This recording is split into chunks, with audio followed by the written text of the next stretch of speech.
I can see your eyes, so Yeah. that's good enough. Yeah, I'm very expressive with my eyes. So how have things gone? I was out of town for Thanksgiving. I got stuck in San Antonio and Denver, Yeah. out of all places. Right. It took me 2 days to get back. But what was going on here There's in the studio? Yeah, in the studio last week we had a great show with Moni Ruiz Velasco and Shrayu Patel. We talked about immigration. It was a great show, and during the show it was sort of snow, raining, sort of freezing rain, and then that night is when the storm hit that obviously grounded you. But we had a great show. We talked about sort of where things are and where we have sort of gone astray as a progressive movement and haven't made the achievements. So that was a terrific show. That week prior, just that Wednesday, I was in a vigil for the Mercy shooting, Mercy Hospital shooting, and that was really powerful. So that's what happened while you were out, and that was I was actually able to talk to a friend and CEO of a nonprofit called the Chicago Foundation for Women. We talked actually about how funding at the state level actually really dropped significantly for domestic violence. And so just in light of that and the fact that we haven't passed meaningful gun reform and just the tragic shooting of her, Tamara O'Neill, Dr. O'Neill, Officer Jimenez, and Dana Less is just, it's still very much resonant for me, having had family members experience domestic violence. So I feel like a lot has happened. Definitely. A lot has happened, and there's a lot for us to catch up on. So, what about you? What's going on? How was San Antonio?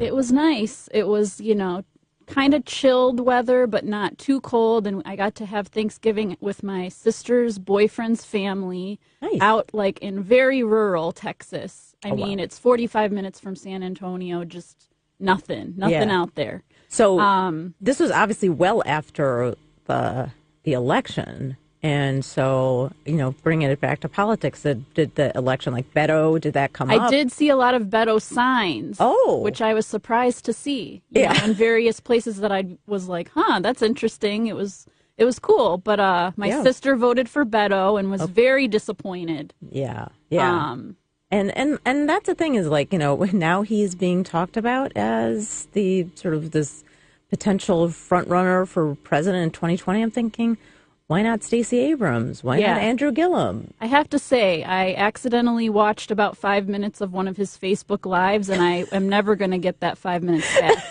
He was talking about recipes, and I was like, this is the most boring stuff. Was this recent? Was this it was like a few days ago. I was just like, what is it just the fact that he's doing all these Facebook Lives and he's giving shout outs to people who are writing in the comments, and is it that interactivity that people appreciate and feel more connected to him? But I don't really understand the obsession with him as a figure. Like I'm at a loss a little bit.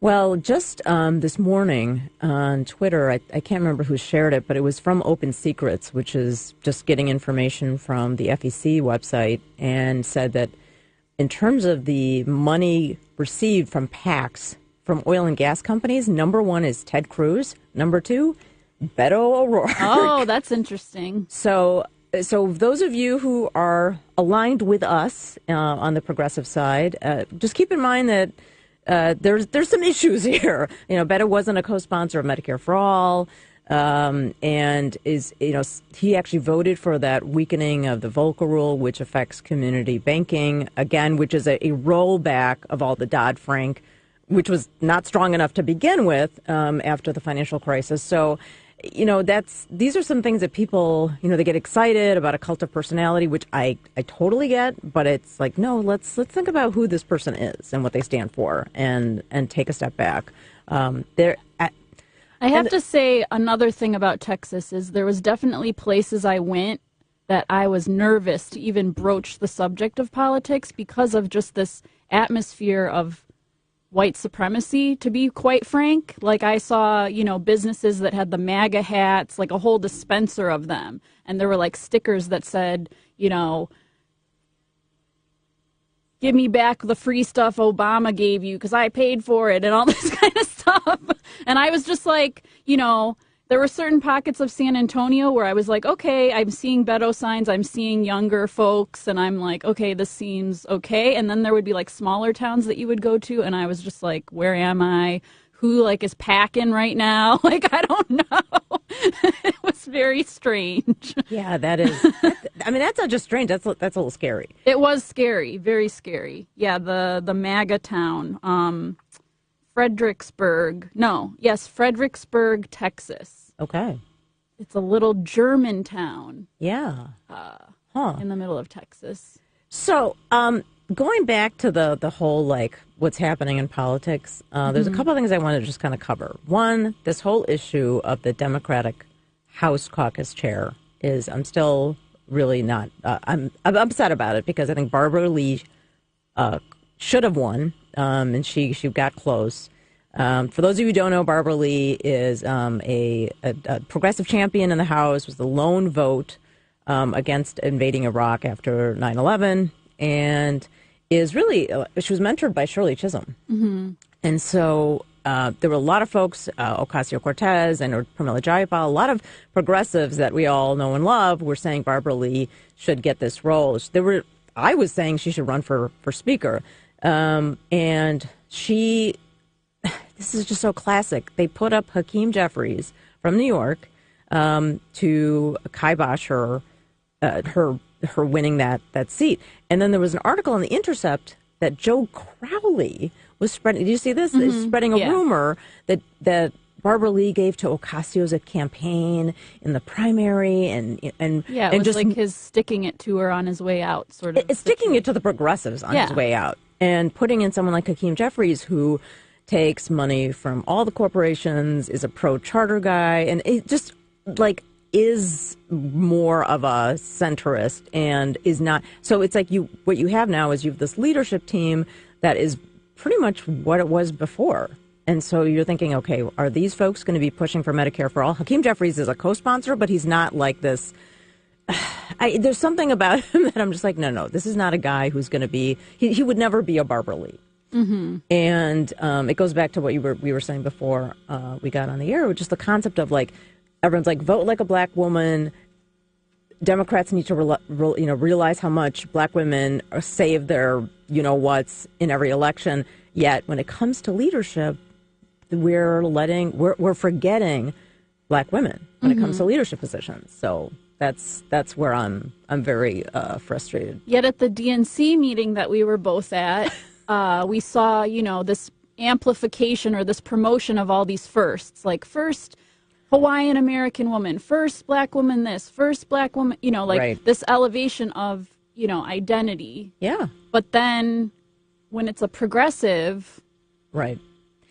And not so much. And speaking of that, actually, some of these firsts, for example, Sharice Davids, who is the first Native American woman, and she's also queer, got elected from Kansas. That was a big win. And she styled herself as a progressive and just joined the new Democrat caucus, which is the Republican light, for those of you who aren't familiar. The Blue Dogs are the anti-gay, anti-choice, and a couple of, actually, women. Abby Spanberger was one of them. She's out of Virginia. So, like, that's the thing. It's like, okay, all these women, it's like pink wave. Like, no, it's not meaningful if these folks are then going to be, sort of Republican light. That doesn't help us. Plus, there's a lot more to, women's issues than reproductive rights. Like, I'm sorry. There's a lot more to me than that. There's a lot more things I need than birth control. And let's remember that a lot of these folks are fine with sort of the system as the way it is because it leaves women who are low income out of the picture. And so all of this stuff about intersectionality and whatever, I mean, we always forget sort of the class conversation and going back to the issue of race. There's so much to be done here. And I'm really, I know that Barbara Lee is getting a position in the House caucus, Democratic caucus on a policy side, but it's like, it's one of those, The last I saw it was a recommendation for a position. Yeah. And actually, Ro Khanna tweeted this. He said, in 1977, Shirley Chisholm ran for the same role, for the House caucus chair, Democratic caucus chair. She got 100 votes in 1977. In 2018, Barbara Lee got 113 votes. In 41 years, we've only moved 13 votes better for a black woman getting leader. I mean, that's ridiculous.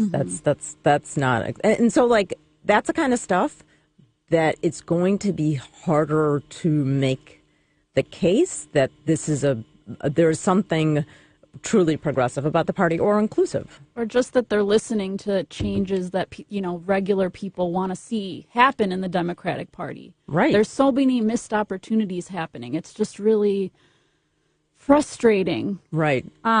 Another thing that I wanted to mention was I was wondering if you had seen anything. There was this kind of summit this weekend up in Vermont, organized by the Sanders Institute.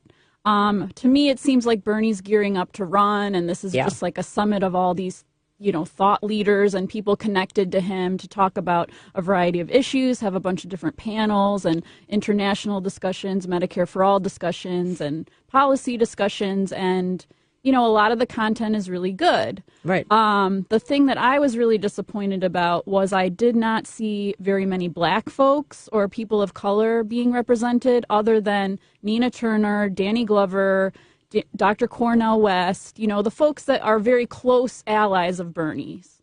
And they're stars, really. They're celebrities. Right. That's not a representative of folks working on the ground on climate justice. Right. Like, there was no Indigenous or black people on the climate justice panel I saw. I was just like, what the heck is going on right now? Yeah. And this is such a missed opportunity. If I was Bernie, I would have nothing but people of color on all of the panels, all the most impacted, all the people on the front lines. Right. I mean, I think even people challenging him, even people challenging his perspective on things would have been so much better.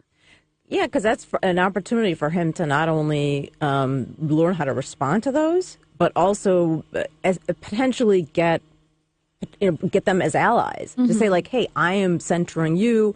You're important. Your experience, your feedback, your expertise.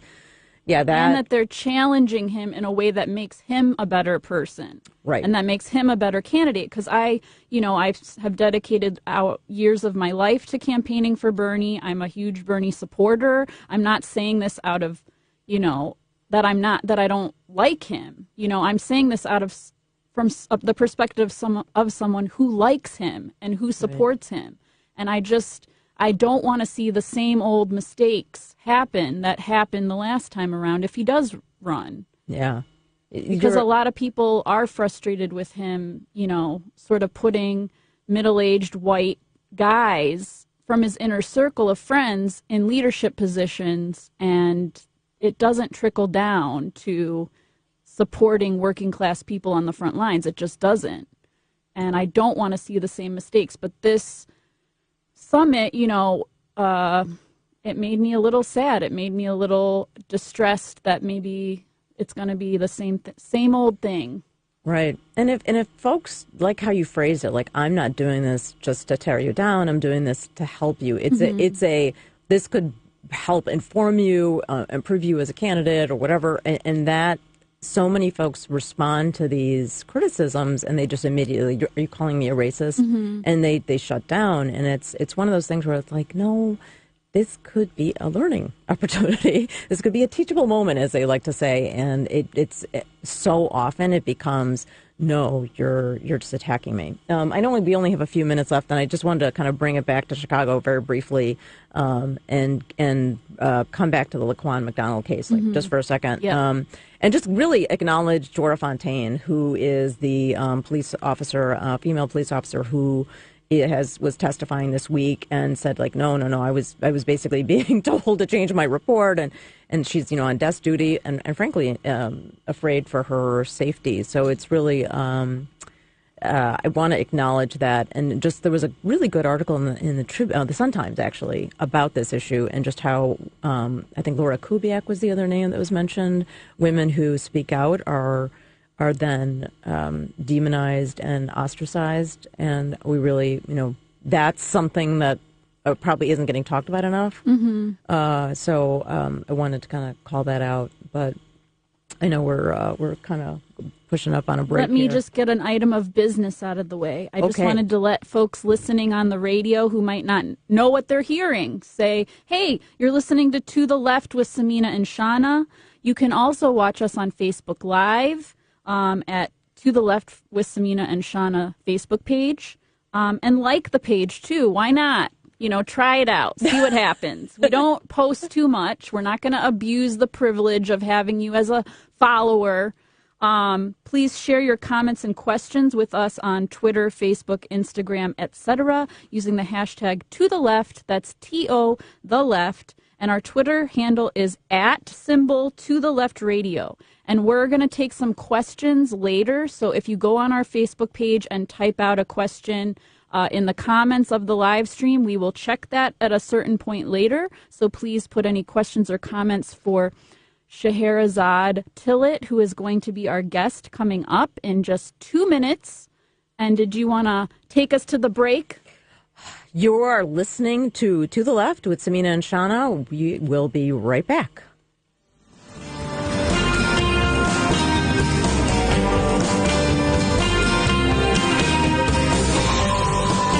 Shauna, we will be right back.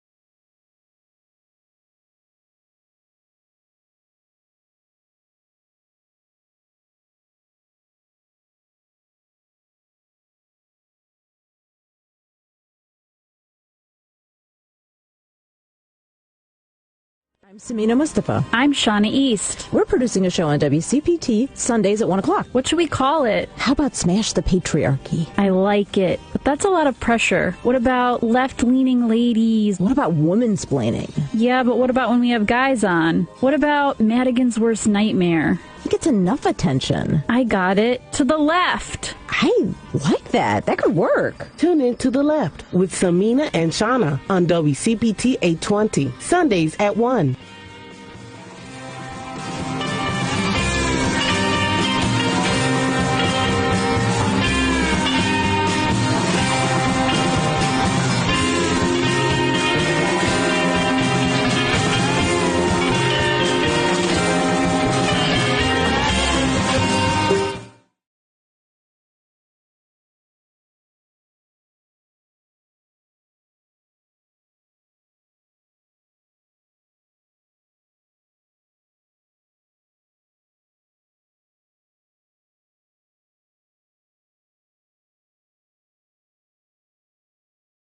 Hey, everyone.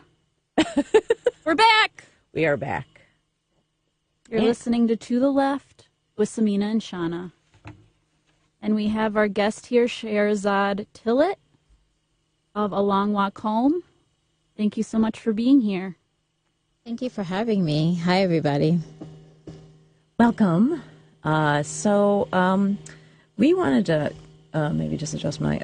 We wanted to talk about the organization A Long Walk Home and how it came about and sort of the history behind it. Yeah, A Long Walk Home is an organization that me and my sister, Salamisha Tillett, co-founded. And officially we began as an organization in 2003, but we really began in 1998.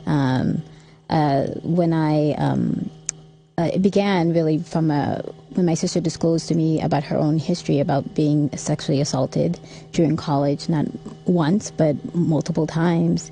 And as a sister, I didn't know what to say or do. Like so many other people who, when they hear these things being disclosed, they don't know what to say or do. And I was 19 at the time, and Salmisha was 21 when she disclosed to me, and I was the first family member that she ever disclosed, and it was 4 years after, right? So she disclosed to some of her close friends and a therapist, and but I was like the first family member.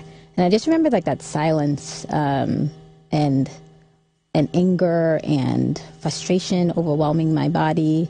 I was taking photography classes at the time, and my mom also is a survivor, so we kind of grew up in a house knowing the impact about sexual violence, but also growing up with the impact of not talking about it. It was very silent. And Salamisha, her healing process, at that moment, she was becoming like an activist, and she was publishing her story, telling me about it. And I got to spend a summer with her for the first time ever, and really saw the impact, like during our first time summer, during our adulthood, you know? And I got to see like the impact of how sexual assault had really impacted every aspect of her life, right? Like her relationships with others, her spirituality.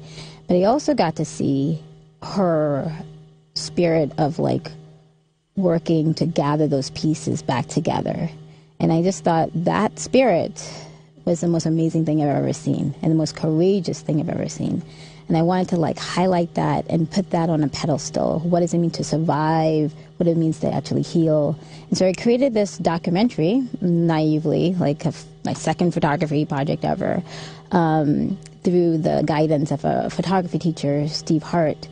And me and Salamisha went on this journey together. We were already really close sisters, but I think documenting and using my camera as a way to talk about the unsaid. Like I went to therapy with her. I got to ask her questions. She showed me things in her journal, poetry that she wrote. And it was just a pretty amazing and hard and difficult experience. I turned the camera on myself and took self-portraits. And also embraced a body of Black feminism, of work that was existing out there to guide me in this process, in terms of For Colored Girls, Asante Shange's work, The Color Purple. Aisha Simmons is a filmmaker. She started making film about rape in the Black community. And it was there that we thought it shouldn't just be like the student project. A lot of, when I showed it on the walls in my photography classroom, a lot of the students started to disclose about their own stories. And this was 1998, so there wasn't really many like photography models or other stories out there in this type of way for me to kind of see. And we then transformed those photographs into a multimedia performance called Soars, a story of rape survivor, where I felt like alone, my sister being a writer, my mom is actually a singer, like I grew up in a very artistic home.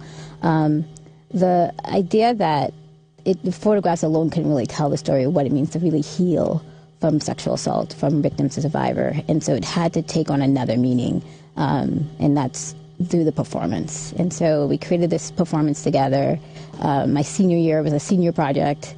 And the guidance of like the Women's Center emailed all her colleagues about this performance. We had a packed house. My sister's she was at Harvard and I was at Tufts University, and so we were both in Boston at the same time, so we packed the house each night and had, just this amazing moment of not only the students, the administrators were telling stories. It was this kind of raw, beautiful, magical space, which was very needed. And we felt like it kind of continued to be needed. And so that's why we then end up touring the performance, and we still do, to different colleges to use that as a way of talking about sexual assault on college campuses. And so this is pre-Me Too and college students carrying mattresses, but also in a long legacy of advocacy and work that people have been doing in the women's movement to talk about sexual violence.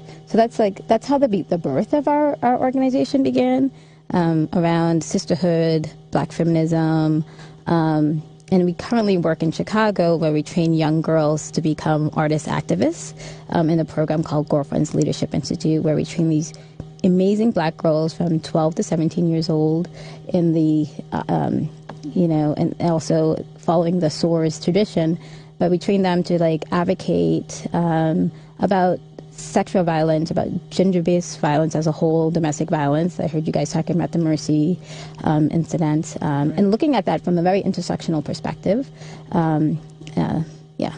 So speaking of healing spaces, I just wanted to mention that you were one of the organizers of an event, I don't even know how to describe it, keeping Black girls at the center of Me Too, which Tarana Burke was sort of the keynote speaker. It was at the School of the Art Institute a couple months ago, and I was, present. And I have to say that was the first time as a survivor myself that I felt even safe enough to cry.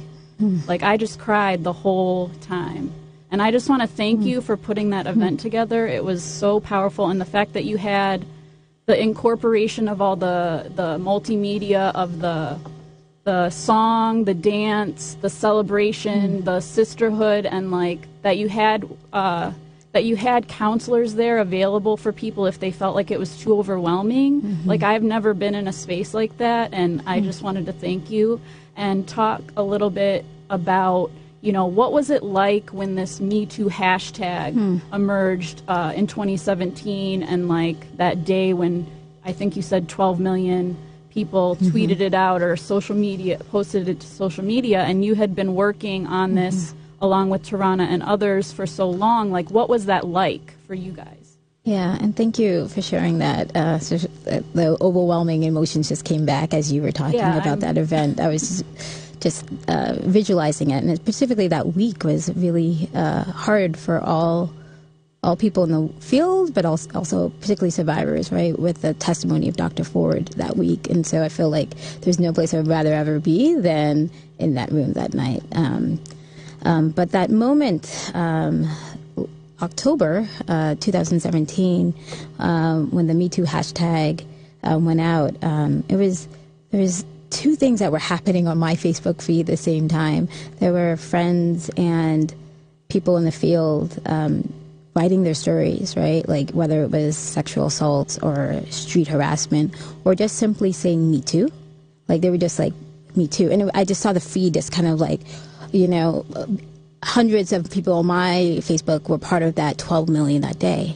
At the same time, I saw this advocacy work that was happening for Tarana Burks, because Tarana Burks was a friend of ours. And so we saw like all these like Twitter and like other leaders like reclaiming her space, like posting pictures and videos of the moment of her doing her Me Too hashtag when she developed it 10 years prior.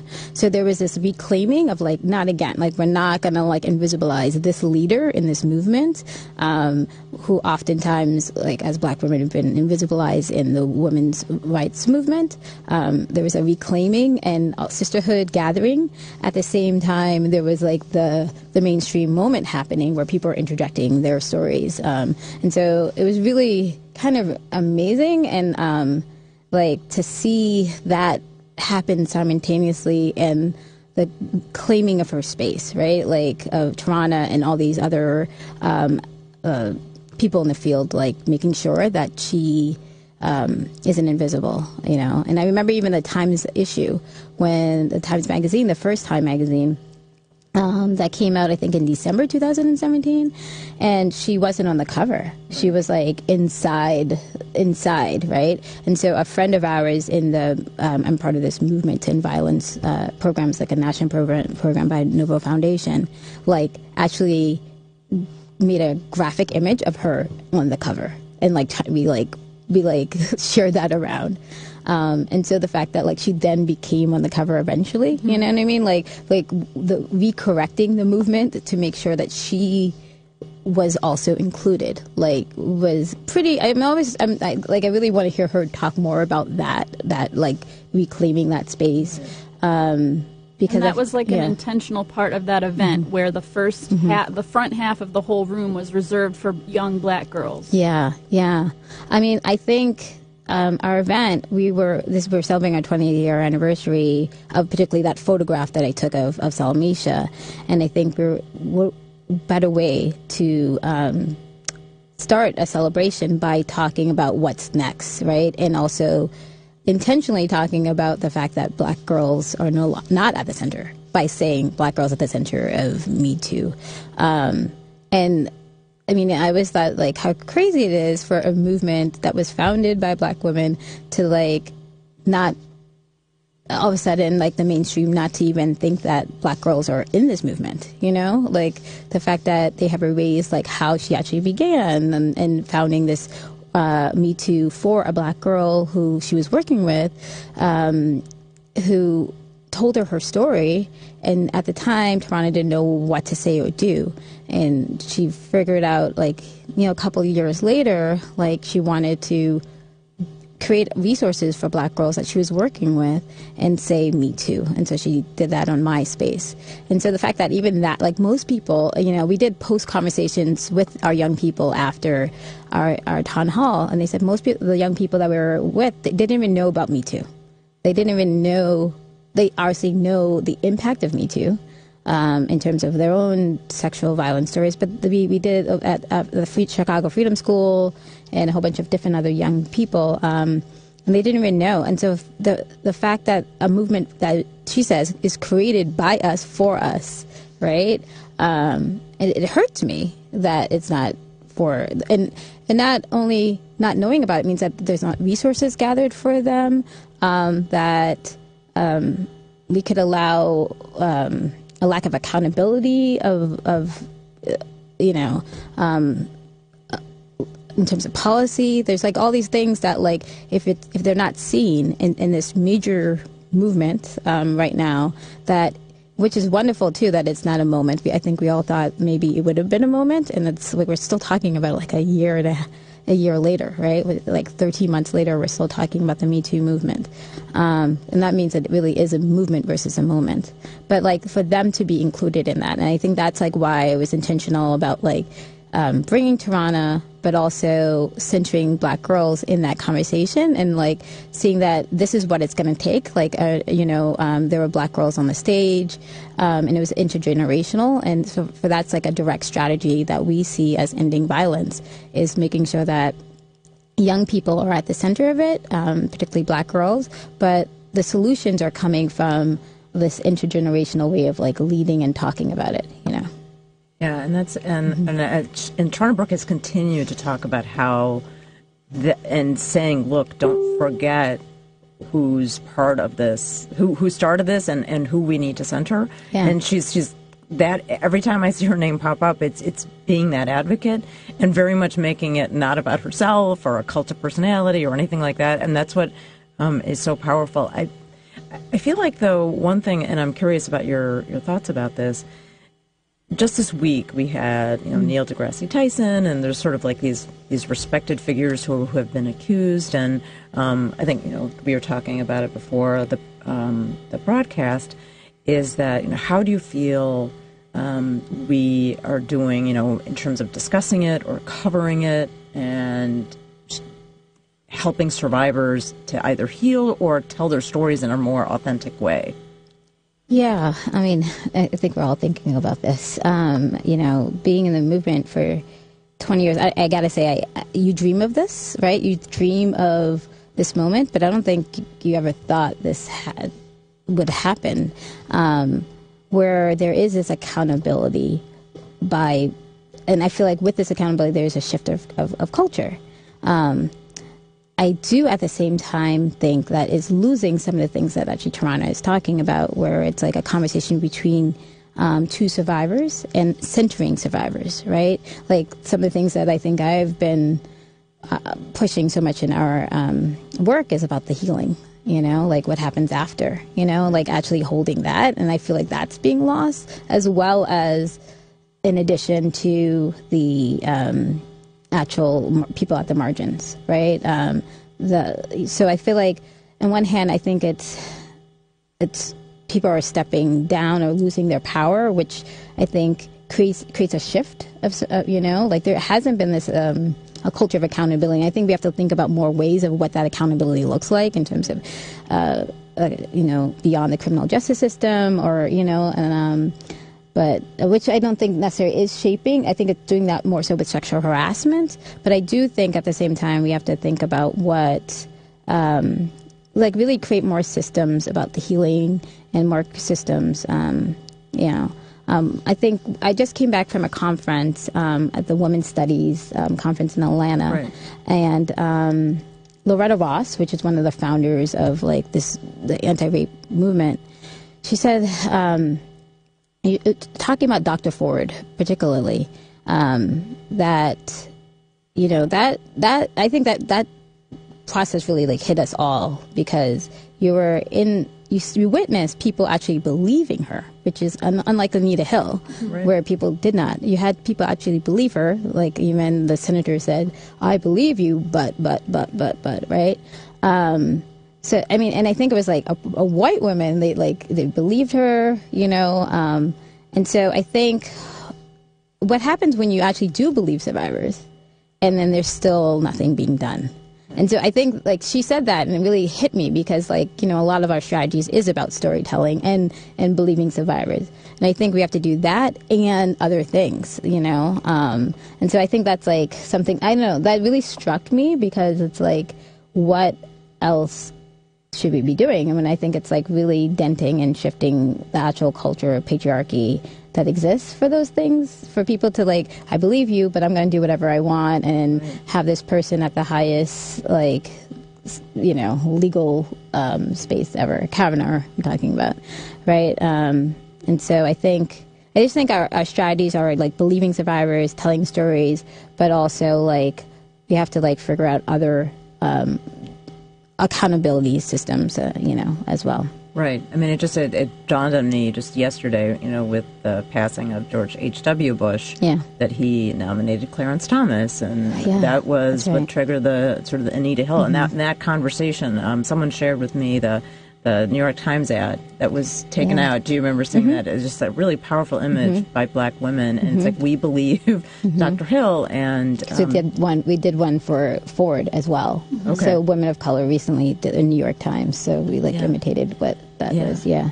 But that's the thing, and she is still out there as well. And the fact that she's getting to really tell her story again and be believed is really powerful. Yeah, we actually did a whole lesson about Anita Hill and showed the trial to our young girls, so they actually understand what is happening this very moment and how similar it is. I mean, I think that's what's so hard for people who actually lived that moment, for us to like see that happening, and also to fear to we don't know what's next, and so I think. I do think that, in terms of hope, very hopeful, that we do have like a galvanized group of people that can really make shift and changes, and having those hard conversations. I think those who have power need to have conversations with the people who have power, but I also think we need to like center those who don't have power in this movement. Right, no, absolutely. So we're talking to Scheherazade Tillett of A Long Walk Home. We're going to take a quick break, and then we're going to come back, and Lady B is going to tell us if anyone has asked us any questions on social media. Okay. And you guys can call in at 773-763-WCPT if you have any very brief questions or comments for Scheherazade. Yeah. Okay, so we're going to take a quick 1-minute break, and we'll be right back on To the Left.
To the left, we're here with Scheherazade Tillett of A Long Walk Home. Very important discussion on sexual harassment and gendered violence against women, and the healing spaces that have come out of the Me Too movement and more.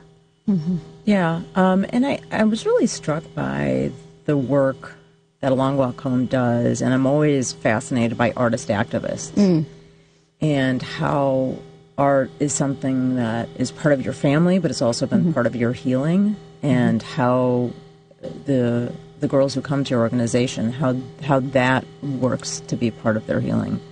Yeah. So I feel like art is such a powerful tool to, one, gather people together, right? So it translates language. I feel like we were able to, when we did SOARS, we were able to get 600 people in a room and talk about sexual assault and healing, and a hard topic that most people can't talk about. You're able to do highs and lows of things, With our young girls, they bring their own poetry. And some of them are survivors, some of them aren't. What is amazing about that is, you have a collection of people who just care to end this, because everyone is impacted by this. If we really think about it, we all have been impacted because we all know a survivor. And so that already creates a space for us to, care and do something about this, right? But art, I think, it's so powerful because you could have something so horrible like sexual violence, and yet you could transform it through art, right? You could pick something like the healing or the person's courageousness and do something with that. You could also allow people to really empathetically go on this journey with you about what it really is in a way that I think just words can't, right? And so, I think that's why we keep on going. And it's really been essential to every movement. So you can't have a social justice movement without art. You really can't. And so I think for us, it's so many things, but also it's the way we do the work, and it also allows us to heal. Our cure is that as well, right? So I became an art therapist as a result of doing this work and also doing this work publicly, the clinical things I'm putting out there. But I think it's a component to me and my sister said, thank God we have art. We always say and so the girls in the program I wouldn't be part of this program if there was no art. How hard and difficult some of those days would be if we weren't able to allow ourselves to process it without words at the same time. Yeah, and that's something that as somebody who's been part of an artistic community and seeing folks work through things. There's the phrase, and my medium was comedy, and the phrase was comedy equals tragedy plus time, and that just the healing of time, but also what can you do when you have that venue or avenue to speak out, and what do you do with your platforms, regardless of what medium you choose. Yeah. We did this amazing event this summer at Douglas Park, where it was similar to the Toronto event, where we did it was a Black Girl Takeover, and it's Douglas Park particularly is very connected to A Long Walk Home because that's where a lot of our young girls go to school, but it's also very close to where we founded the Girlfriends program, and as a park that over the years we have marched at for gender-based violence. So a young girl was sexually assaulted walking home from school the first year of our program, and we took over the park, and our young girls advocated about that young girl's safety. And then years after, we found out a young woman, Rekia Boyd, in 2012 was murdered right by that park, and the police officer lives across the street from the area of the park, and still does. And so our reclaiming that space, particularly this summer, was this really we want to do a monument that is about gender-based violence and also about state violence, and have Rekia's voice at the center, who helped the Say Her Name movement, for those who don't know. Mm-hmm. But we took over. I think when I think about art and holding beauty and power at the same time, I think about that park moment where not only we sang and do double dutch and things that black girls should be doing at that park. But we held like a spiritual circle where the amazing Jamila Woods. Yeah. Jamila Woods. Oh my gosh. Yeah, Jamila okay. Woods did a cappella song around the tree for Rikia with her family.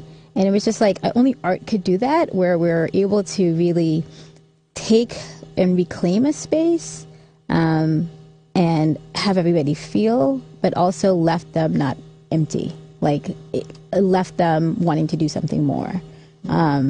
And beautified a space that had so much tragic history for us and the people around them. Because I remember going to that park like a month ago, and our kids were like scared because of like one about the Dante Servants, of Akia Boyd's story, but also just like their own biases of what they've heard about that park, how they felt like that part of the park wasn't theirs. And that day they were just blowing bubbles, and so I feel like the art was its role of kind of reclaiming that in that way. I saw a video that was made about that day, and I just thought it was amazing that you like made it a safe space for all the black girls to come and just be free and be themselves, and to not, worry about threats of violence or any, that they could just be free and sing and dance. And, you guys decorated some trees and put things up. And wishes really for black awesome. girls. Yeah. But I wanted to, leave a little space at the end of the show for you to talk about how folks can plug in and get involved with the work you're doing. Yeah, so I mean, we're based here in Chicago. We do our college work nationally, and we're always looking for volunteers. Or we just created a wellness fund for our young girls after Azanti Shange's passing. Her family created a memorial fund to support Along Macomb, and we decided to continue that with our young girls. And so we have an Azanti Shange Wellness Fund with Along Macomb to support like the wellness of our young girls in terms of getting them therapy and self-care. So you could always give donations to www.alongwalkhome.org, or you can email us at info@alongwalkhome.org and volunteer. And also we're on social media, so that's probably the best way to find out, like to join these events that we do, which happens every quarter, that we do some major event that are really involving the safety of all girls in Chicago that we're advocating for. Yeah, and I know we were talking a little bit before, and we have a few minutes to talk about what is happening at CPS. The Chicago Tribune story, Betrayed, which really was a very in-depth investigation of decades of really neglect and abuse and students being at risk. And talk a little bit about your involvement in helping that process, and I gotta say also, Me Too, right? Like, we would not have seen these things unless it was of a Me Too movement. I really think like that's why I know it's a movement versus a moment, because there are some shifts that are happening that we have never seen. And unfortunately, this is part of the stories of hearing and the stories about, I unfortunately have known them working with young girls, and yet there haven't been like a huge action. And so I know CBS, so a group of us called the Ensuring School Action Coalition are working with the Shriver Center and are beginning to work with Chicago Public School Systems in terms of making sure that the new policies and regulations are really for all the other work that we've been doing in the community, that they see us, that, here are some amazing people like Resilience and Between Friends and all these different people in the community that have been doing work to lend the ears to help them create better policies for our young people. I'm very interested in making sure young people are involved in those choices. So we're at the very beginning of that. So working like maybe with Chicago Public Schools to do a youth board to like help look at those procedures and so that is something like, how do we use our young girls' work to then now position it for the safety of all girls in Chicago and then in their schools?